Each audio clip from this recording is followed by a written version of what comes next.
ಮಾರ್ಗದರ್ಶಕರು ಸಂಶೋಧನಾ ಸಾಹಿತಿಗಳಾಗಿರ್ತಕ್ಕಂಥ ಶ್ರೀ ಮುರಳಿ ಗುಂಡೇರಾವ್ ಅವರಿಗೆ ಜಿಲ್ಲಾ ಕನ್ನಡ ಸಾಹಿತ್ಯ ಸಮ್ಮೇಳನ ಅಧ್ಯಕ್ಷ ಸ್ಥಾನ ಬಂದಿದ್ದಕ್ಕಾಗಿ ಮೊದಲಿಗೆ ಅಭಿನಂದನೆಯನ್ನು ಸಲ್ಲಿಸುತ್ತಾ ಇವತ್ತು ಅವರು ಅಭಿನಂದನೆ ಸಲ್ಲಿಸಲಿಕ್ಕೆ ಬಂದಿರತಕ್ಕಂಥ ಎಲ್ಲ ನಮ್ಮ ವಿವಿಧ ಸರ್ಕಾರಿ ನೌಕರ ಸಂಘ, ಪ್ರಾಥಮಿಕ ಶಾಲಾ ಶಿಕ್ಷಕರ ಸಂಘ, ಶಿಕ್ಷಕಿಯರ ಸಂಘದ ಎಲ್ಲ ಅಧ್ಯಕ್ಷರು ಪದಾಧಿಕಾರಿಗಳು ಆಗಮಿಸಿದ್ದಾರೆ. ಇದು ನಮಗೆಲ್ಲ ಭಾಳ ಸಂತೋಷದ ದಿನ ಅನ್ನಬೇಕು.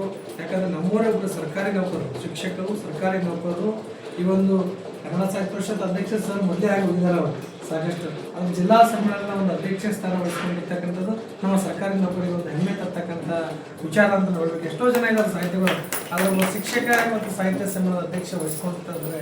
ಕಲಬುರಗಿ ಜಿಲ್ಲೆ ಅಂತ ದೊಡ್ಡ ಜಿಲ್ಲೆ, ಇದು ಭಾಳ ಸಂತೋಷ ವಿಷಯ. ಸರ್ ಅವ್ರ ಬಗ್ಗೆ ಹೇಳಬೇಕಪ್ಪ ಅಂದರೆ ಅವರು ಬಸವಣ್ಣವರ ತತ್ವಗಳನ್ನು ಮೈಗೂಡಿಸ್ಕೊಂಡಿರ್ತಕ್ಕಂಥವ್ರು. ಕಾಯಕವೇ ಕೈಲಾಸ ಅಂತ ಏನು ಹೇಳ್ತೀವಿ ನಾವು ಬರೀ ಬಾಯಿಗೆ ಹೇಳ್ತೀವಿ ಕೆಲವು ಭಾಳ ಜನ, ಆದರೆ ಸರ್ ಯಾವತ್ತೂ ಕೂಡ ತಾವು ಏನು ಹೇಳ್ಯಾರ ಅವ್ರು ತಮ್ಮ ಜೀವನದಲ್ಲಿ ಅಳವಡಿಸ್ಕೊಂಡಿರ್ತಕ್ಕಂಥವ್ರು, ಮತ್ತೊಬ್ಬರಿಗೆ ನೋವನ್ನು ಕೊಡದಿರ್ತಕ್ಕಂಥವ್ರು, ಮತ್ತೊಬ್ಬರ ಬಗ್ಗೆ ಮಾತನಾಡೋದೇ ಇರ್ತಕ್ಕಂಥವ್ರು, ಯಾರ ಬಗ್ಗೆನೂ ಕೂಡ ಒಂದು ನೆಗೆಟಿವಿಟಿ ಮಾತಾಡ್ತಿರಲಿಲ್ಲ. ಸರಲ್ಲಿ ನಾನು ನೋಡಿದ್ದೀನಿ ಭಾಳ ಸಮೀಪದಿಂದ. ಅಂದರೆ ಅಂಥ ಗುಣ, ಯಾರು ಅವ್ರಿಗೆ ಬೈದಾರೆ ಯಾರನ್ನ ಅಂದ್ರೂ ಅವ್ರ ಬಗ್ಗೆ ನೆಗೆಟಿವ್ ಮಾತಾಡೋದು ಸರ್. ಆ ರೀತಿಯಾಗಿರ್ತಕ್ಕಂಥ ಒಂದು ಒಳ್ಳೆಯ ಸಹೃದಯಗಳು ನಮಗಾಗಲಿ ಸಾಗರಾಗಲಿ ಭಾಳಷ್ಟು ಮಾರ್ಗದರ್ಶನ ಮಾಡ್ತಾ ಇದ್ದಾರೆ. ನಾವೇನಾದರೂ ಇದು ಹಿಂಗೆ ಮಾಡಬೇಕು, ಇದು ಹಿಂಗೆ ಮಾಡಬೇಕು ನೀವು ನೌಕರ ಸಂಘದವರು ಅಂತಕ್ಕಂಥ ಸಲಹೆ ಮಾರ್ಗದರ್ಶನ ಯಾವತ್ತೂ ಕೂಡ ನಮ್ಮ ಜೊತೆ ಇದ್ರು. ಯಾಕಂದರೆ ನಾವು ಡಿಗ್ರಿ ಓದುವಾಗ 2001-2ರಲ್ಲಿ ಸರ್ ಅವರು NT ಕಾಲೇಜಿನಲ್ಲಿ ನಮ್ಗೆ ಯಾವಾಗ ಬಂದು ಹೇಳ್ತಾ ಇದ್ರು. ಅವಾಗ ತದನಂತರ ಅವರು ಅಪಾಯಿಂಟ್ ಆದರು.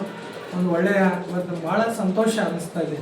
ಇವತ್ತು ಎಲ್ಲರ ಮನಸ್ಸನ್ನು ಗೆದ್ದಿದ್ದಾರೆ. ಅಳಾಮ್ ತಾಲೂಕು ಒಡಲಲ್ಲಿ ನಮ್ಮ ಸೇಡಮಲ್ಲಿ ಸೇಡಮ್ನಾಗಿದ್ದವರೇ ಸೇಡಮ್ ಕೀರ್ತಿ ಹೆಚ್ಚು ಮಾಡಿಲ್ಲ, ಆದರೆ ಅವ್ರು ಸೇಡಮ್ ತಾಲೂಕಿಗೆ ಬಂದು ಸುಮಾರು 40 ವರ್ಷಗಳಾಯ್ತು ಅಂತ ಹೇಳಿದ್ದಾರೆ. ನಮ್ಮ ಹೇಳಿದ್ರೆ ಎಲ್ಲರೂ ಮಳಕೇಡ್ ಆಗಿರ್ಬೋದು, ಇವತ್ತು ಕಾಳಿಗೆ ಆಗಿರ್ಬೋದು, ಇವತ್ತು ನಮ್ಮ ಮೆದಕ್ ಆಗಿರ್ಬೋದು, ಬೇರೆ ಬೇರೆ ಕಡೆ ಹೋಗಿ ನಮ್ಮಲ್ಲಿರ್ತಕ್ಕಂಥ ಕಲೆ ಸಾಹಿತ್ಯ ಇದು ಯಾರ ಕಾಲದ್ದು ಏನಿಲ್ಲ ಅಂತಕ್ಕಂಥದ್ದು ಒಬ್ಬ ಇತಿಹಾಸ ಸಂಶೋಧನೆ ಮಾಡ್ತಕ್ಕಂಥದ್ದು ಅಷ್ಟು ಈಸಿ ಆಗಲ್ಲ.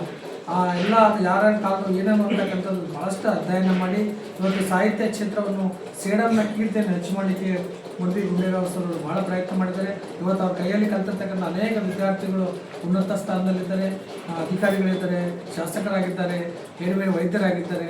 ಭಾಳಷ್ಟು ಯಶಸ್ಸನ್ನು ನಮ್ಮ ಶಿಕ್ಷಕನಿಗೆ ಇನ್ನೇನು ಬೇಕು, ನಮ್ಮ ಸಾಗರ್ ಸರ್ ಹೇಳಿದಂಗೆ ತನ್ನ ವಿದ್ಯಾರ್ಥಿಗಳು ನಮ್ಮ ಸರ್ ದೊಡ್ಡ ಸ್ಥಾನಕ್ಕೆ ಹೋದ್ರೂ ಸರ್ ಅಂತಕ್ಕಂಥ ಗುರುಗಳು ಅಂತಕ್ಕಂಥ ಒಂದು ಭಾವನೆ ಅವ್ರಿಗೆ ಬಂದಿದೆ. ಅಂದರೆ ಎಷ್ಟು ಮಟ್ಟಿಗೆ ಅವರು ಒಂದು ಪ್ರಭಾವ ಬೀರಿದ್ದಾರೆ ಶಿಕ್ಷಕರಾಗಿ ಅಂತಕ್ಕಂಥದ್ದು ನಾವು ತಿಳ್ಕೊಬೇಕಾಗಿರ್ತಕ್ಕಂಥದ್ದು. ಹಾಗಾಗಿ ಇನ್ನು ಸಾಹಿತ್ಯ ಇದು ಜಿಲ್ಲಾ ಕನ್ನಡ ಸಾಹಿತ್ಯ ಸಮ್ಮೇಳನ ನಿಮಗೆಲ್ಲ ಗೊತ್ತಿಲ್ಲ, ನನಗಂತೂ ಗೊತ್ತಿತ್ತು. ಅವ್ರು ಅಧ್ಯಕ್ಷರಾಗೇ ಆಗ್ತಾರೆ, ಹೋದ ವರ್ಷನೇ ಆಗಬೇಕಿತ್ತು, ಅವರು ಫಿಕ್ಸ್ ಅಧ್ಯಕ್ಷರಾಗ್ತಾರೆ ಅಂತಕ್ಕಂಥದ್ದು ನಮಗೆ ಗೊತ್ತಿತ್ತು. ಆದರೆ ಅದು ಈ ವರ್ಷ 2026ನೇ ಸಾಲಿಗೆ ಆಗಿದ್ದಾರೆ. ಅದು ಭಾಳ ಸಂತೋಷದ. ಯಾವಾಗ ವಿಜಯಕುಮಾರ್ ತಿಗ್ರತಿಪ್ಪಿ ಅವರು ಅಧ್ಯಕ್ಷರಾಗ್ಯಾರಂದ್ರೆ ಮುರಳಿ ಗುಂಡೇರಾವ್ ಸರ್ ಅವರು ಸಾಹಿತ್ಯ ಸಮ್ಮೇಳನ ಅಧ್ಯಕ್ಷರಾಗ್ತಾರೆ ಗೊತ್ತಿರ್ತಕ್ಕಂಥ ವಿಚಾರ ಅಂತಕ್ಕಂಥ ಮಾತನ್ನು ಈ ಸಂದರ್ಭದಲ್ಲಿ ನಾನು ಹೇಳ್ತೀನಿ. ಅವರ ಒಂದು ಜ್ಞಾನಕ್ಕೆ ಜಿಲ್ಲಾ ಸಾಹಿತ್ಯ ಸಮ್ಮೇಳನ ಇನ್ನೂ ಹೆಚ್ಚಿನ ಸ್ಥಾನಕ್ಕೆ ಹೋಗಲಿ. ಅವರು ರಾಜ್ಯ ಕರ್ನಾಟಕ ಸಾಹಿತ್ಯ ಅಕಾಡೆಮಿ ಆಗಿರ್ಬೋದು, ಸರ್ಕಾರದ ರಾಜ್ಯ ಮಟ್ಟದ ಪ್ರಶಸ್ತಿಗಳು ಲಭಿಸಬೇಕು ಅಂತಕ್ಕಂಥವ್ರು ಇನ್ನು ಅದಕ್ಕೆ ಅರ್ಹರಿದ್ದಾರೆ ಸರ್ ಅವರು. ಯಾಕಂದರೆ ಭಾಳಷ್ಟು ಸಾಹಿತ್ಯ ಕೃಷಿ ಚಟುವಟಿಕೆಗಳನ್ನು ಮಾಡ್ತಾರೆ ಸಾಹಿತ್ಯದಲ್ಲಿ. ಅವ್ರು ಇನ್ನೂ ಹೆಚ್ಚಿನ ಅವರ ನಿವೃತ್ತಿಯ ನಂತರವೂ ಕೂಡ ಅವರು ಸಾಹಿತ್ಯ ಕ್ಷೇತ್ರದಲ್ಲಿ ಇರ್ತಾರೆ. ಅವ್ರಿಗೆ ಇನ್ನೂ ಕೂಡ ಸರ್ಕಾರದಿಂದ ರಾಜ್ಯ ಮಟ್ಟದ ಉನ್ನತವಾಗಿರ್ತಕ್ಕಂಥ ಪ್ರಶಸ್ತಿ ಕೊಡಬೇಕು ಅಂತ ಹೇಳಿ ನಾನು ಒಬ್ಬ ಎಲ್ಲ ನೌಕರ ಪರವಾಗಿ ನಾನು ಈ ಸಭೆಯನ್ನು ಒತ್ತಾಯಿಸುತ್ತೇನೆ ನಾನು. ಅದಕ್ಕಾಗಿ ಅದೇ ರೀತಿ ಅವರು ಇವತ್ತು ಜಿಲ್ಲಾ ಮಟ್ಟದ ಸಾಹಿತ್ಯ ಸಮ್ಮೇಳನ ಅಧ್ಯಕ್ಷರಾಗಿ ಜಿಲ್ಲಾ ಕನ್ನಡ ಸಾಹಿತ್ಯ ಫೆಬ್ರವರಿ 16-17 ಸೇಡಂ ತಾಲೂಕಿನ ಎಲ್ಲ ಸರ್ಕಾರಿ ನೌಕರ ಬಾಂಧವರು ಭಾಗವಹಿಸಬೇಕಂತ ಹೇಳಿ ಕೂಡ ಅವ್ರಿಗೆ ವಿನಂತಿಸ್ಕೊಳ್ತೇನೆ. ಯಾಕಂದರೆ ಸರ್ಕಾರ ಅಥವಾ ಜಿಲ್ಲಾಧಿಕಾರಿಗಳು ಮತ್ತು ಓಡಿ ಮಾಡಲಿಕ್ಕೆ ಮಾಡ್ತಾರೆ, ಏನು ಮಾಡ್ತೀವಿ ಓಡಿ ಮಾಡ್ತಾರೆ 2 ದಿನದ. ಅದಕ್ಕೆ ನಾವೆಲ್ಲ ಹೆಚ್ಚಿನ ಸಂಖ್ಯೆಯಲ್ಲಿ ಸೇಡಂ ಸಂಖ್ಯೆ ಹೆಚ್ಚು ತೋರಿಸ್ಬೇಕು.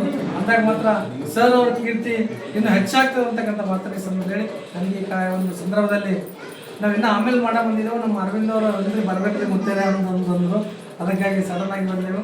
ಅದಕ್ಕಾಗಿ ಸರ್ ಅವರ ಒಂದು ಭಾಳ ಖುಷಿ ಅಂತ ವಿಚಾರ. ನಾವು ಮೊದಲೇ ಬರಬೇಕಿತ್ತು, ಎಲ್ಲರೂ ಕಲ್ತು ಬರೋಣ ಅನ್ನೋ ಇದರಿಂದ ನಾವು ನೋಡ್ತಾ ಇದ್ದೀವಿ ದಿನ ಯಾರ್ಯಾರು ಮಾಡತ್ತಾರೆ ಸನ್ಮಾನ ಅಂತ, ನಮ್ಗೆ ಯಾವಾಗ ಹೋಗ್ಬೇಕನ್ನೋದು. ಅದು ಇವತ್ತದು ಸಾವಿತ್ರಿಬಾಯಿ ಫುಲೆ ಅವರ ಒಂದು ಕಾರ್ಯಕ್ರಮದ ಸುಸಂದರ್ಭದಲ್ಲಿ ಅದು ಬಂದಿದೆ ಮಾತನ್ನು ಹೇಳಿ ನನಗೆ ಮಾತಾಡಲಿಕ್ಕೆ ಅವಕಾಶ ಮಾಡಿಕೊಟ್ಟಿರ್ತಕ್ಕಂಥ ಸರ್ ಅವರಿಗೆ ಎಲ್ಲರಿಗೂ ವಂದಿಸಿ 4 ಮಾತನ್ನು ಮುಗಿಸಿ ನಮಸ್ಕಾರ.